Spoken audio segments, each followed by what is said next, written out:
Introducing the no-cut telescoping tubes for cutout kits. These will be used in most cutout kits to replace the old system where we would give you these tubes and you would have to cut to fit. No more cutting is needed. The assembly of this video is exactly the same. The only difference is that some of the width tubes that you would use to cut to fit for your cutout kits are now replaced with these telescoping cutout tubes. They will be identified in all of the instructions.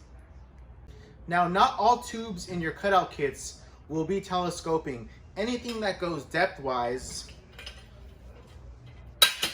such as this, is going to be pre-cut to our normal 32-inch depth.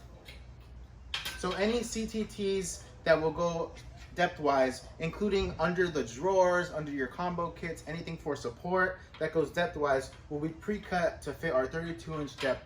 Now we have CTTs sold separately that are telescoping. So if you're not wanting to cut, you can purchase those sold separately if you're not wanting to cut when you lower your depth to 28 or 30, which are popular as well.